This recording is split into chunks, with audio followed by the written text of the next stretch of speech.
This is an Amazon interview question. Hey guys, welcome to Code Harmony. Today we are going to solve LeetCode problem number 1652, Defuse the bomb. Let me help you understand the problem statement with the example. Here in this problem we will be given two inputs. First one is code array and the second one is an integer value k. This code array is a circular array. It means after the last element, the next element is going to be the 0th index.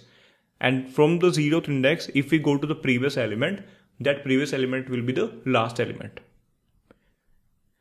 And what we have to do in this problem statement is, we need to decode this code array. And what are the decoding instructions? That is given in the problem statement that if the value of k is greater than 0 or negative value or equal to 0, based on the values of k, we are going to decode our code array. The first one is the simplest one. If k is 0, just replace all the ith numbers with 0. It means if the first case is there, if the value of k is 0, in that case, we are going to replace every single element of code with 0. It's pretty straightforward. In this case, we can directly return an empty array. Okay. That is fine, but there are two more cases when k is greater than 0 and k is less than 0.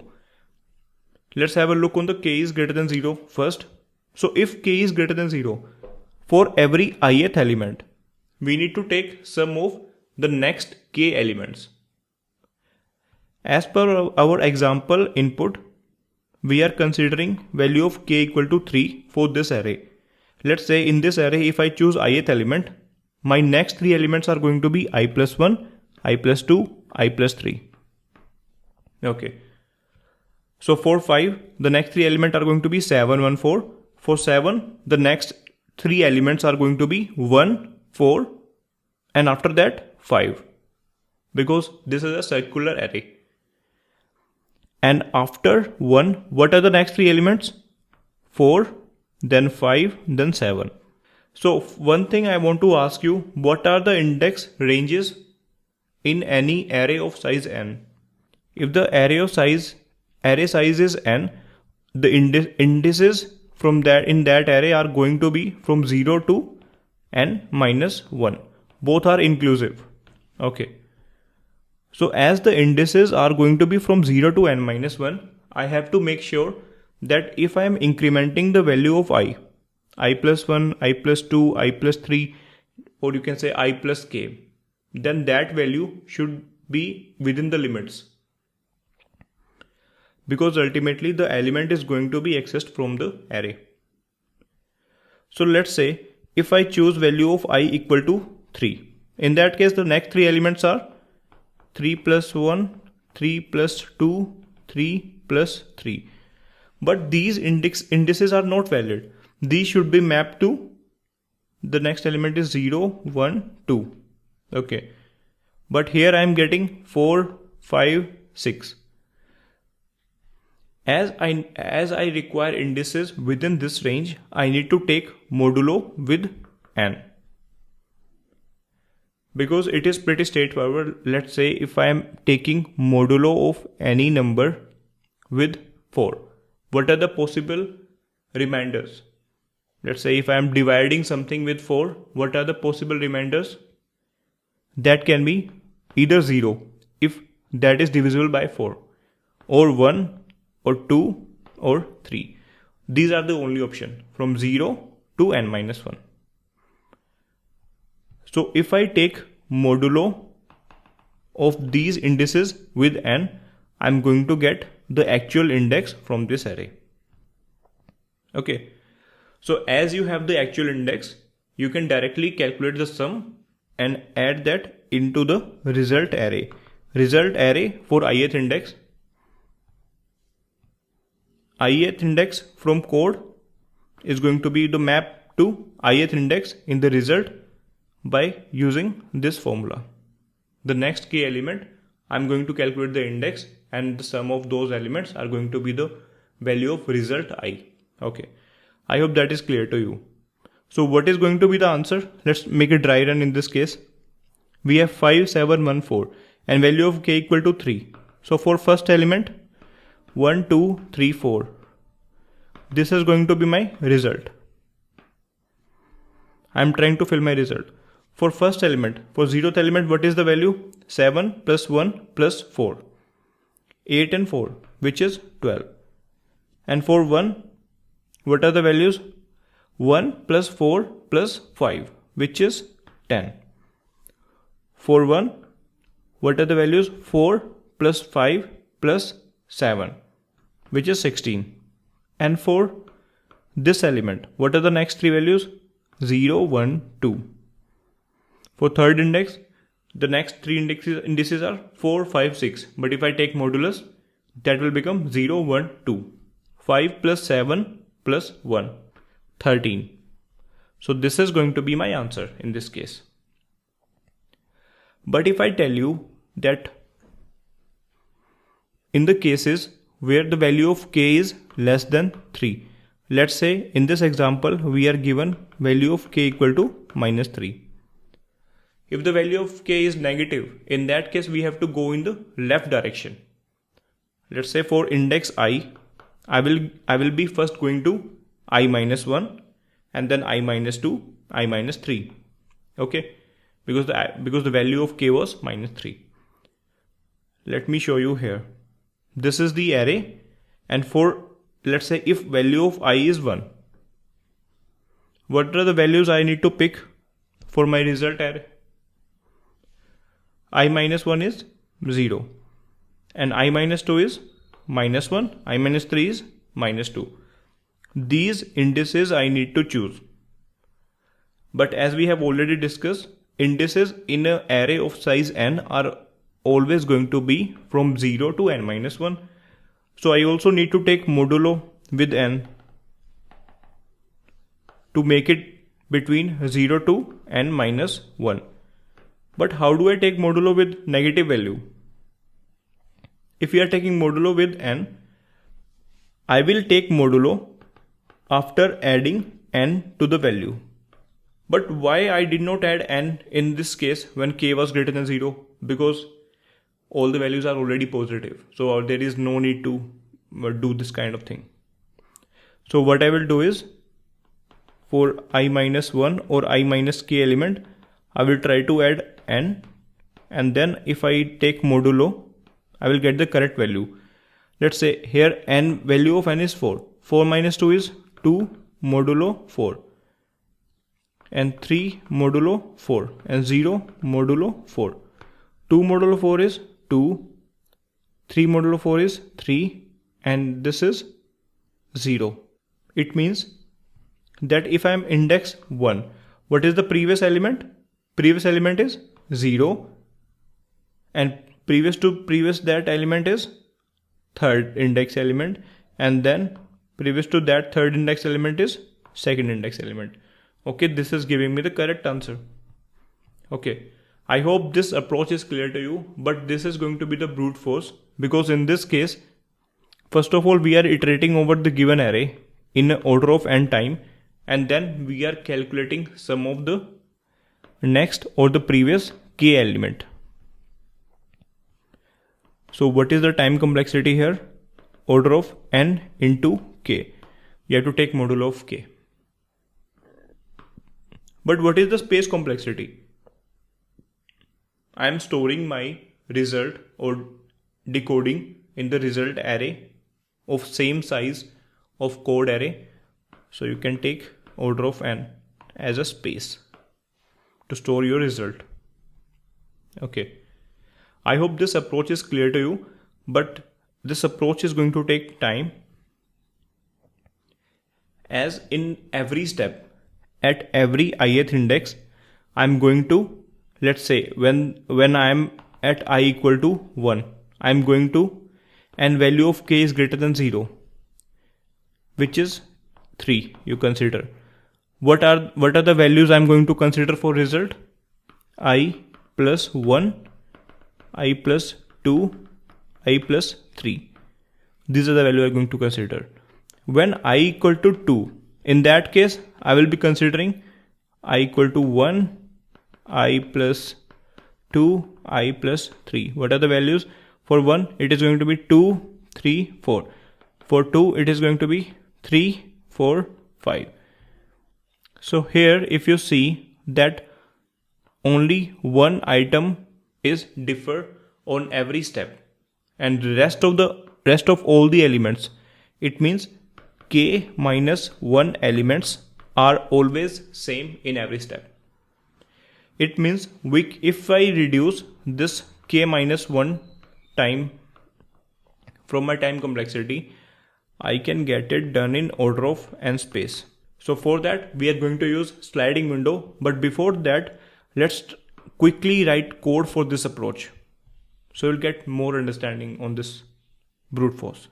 Here first of all I have taken the length of n, which is code.length, and I have initialized a answer variable which is my result, and now I have three possibilities whether the value of k is 0, greater than 0 or less than 0.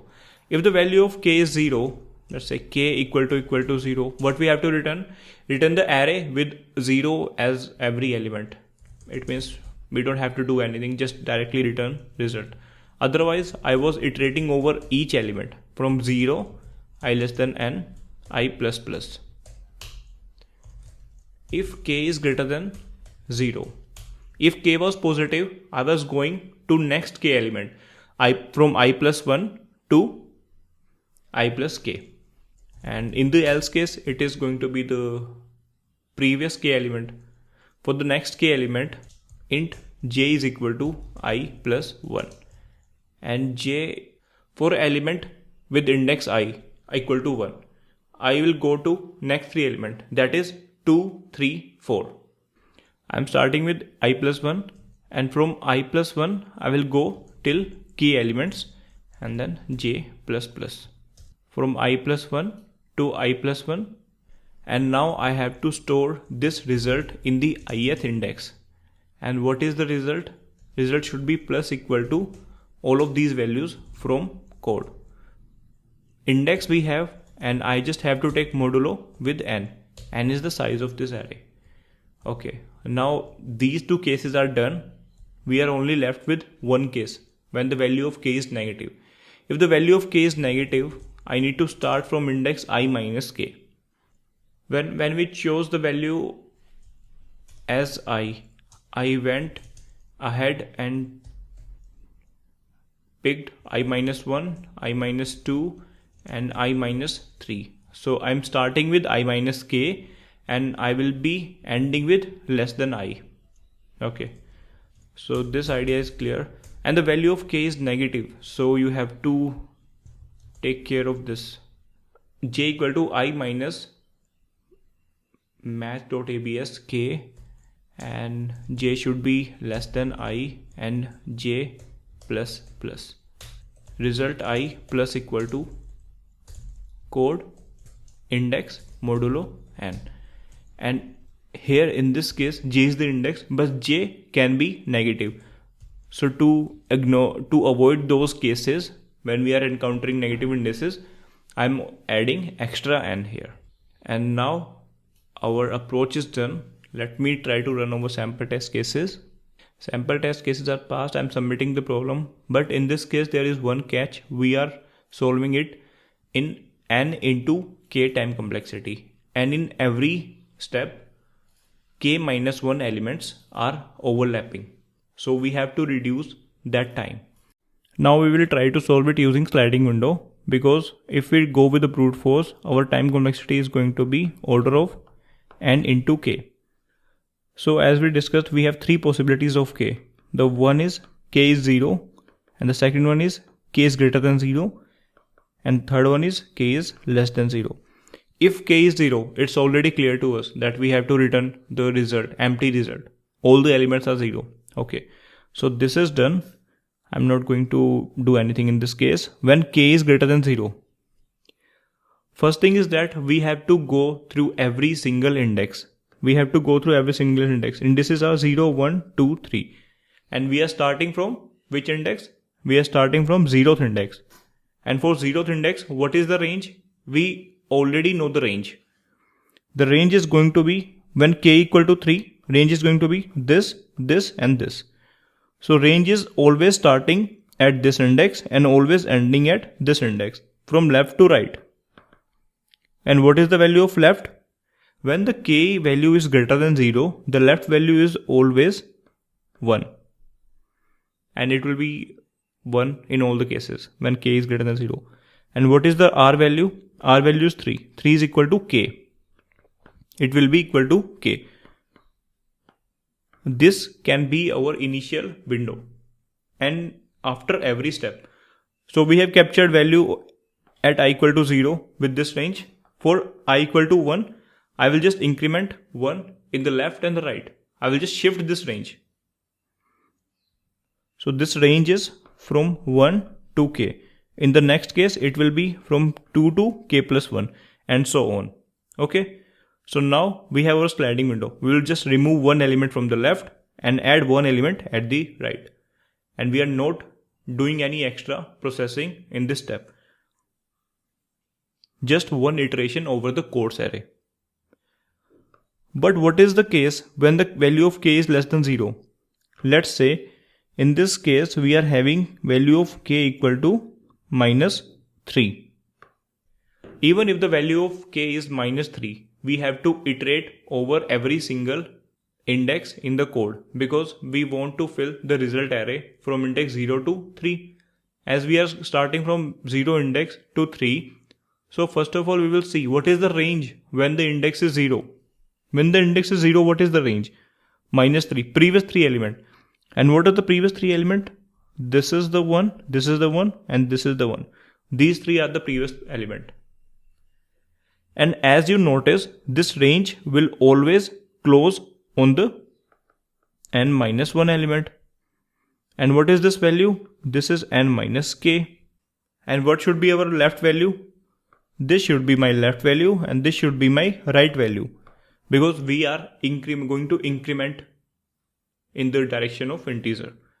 So when the value of k is less than 0, I can start with the left index as n minus k and the right value as n minus k. So this can be my range when the index is 0, and when index is 1, I will just shift it by 1, removing one element from here, adding one element to this value, and so on. And in this way we will capture our result array. I hope this is clear to you. We just decided what is going to be my range when the index is 0, because we are starting from index 0 and going till index 3 for our result array. And we decided the range at index 0 for both the cases. When k is positive, k is negative. When k is 0, we don't have to do anything. Okay, I hope this is clear to you. It is also straightforward, but yeah, we discussed the brute force in the starting. And here, what is the time complexity? Time complexity is going to be order of n. In every iteration, we are doing some processing in the constant time, removing one element from left and adding one element to the right. That is a constant operation. So this is the time complexity. And what is the space complexity? It is the same. We are taking extra array to store my result. Okay, I hope you understood this problem.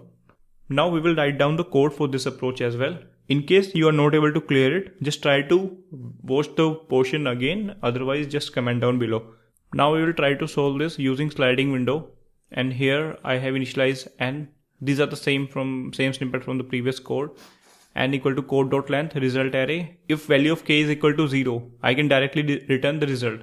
And now this is my initial sliding window when value of k is greater than 0. Start is going to be 1 and ending is going to be at k. And this sum is going to be my sum from the starting window. I will calculate it. But when the k value is less than 0, what we decided, the start value is going to be equal to n minus k. What is k? Yeah, k is there. And what is the ending value? Ending value is n minus 1. Okay, this we decided when we just discussed the approach. And now first of all let's try to capture the sum of the current window.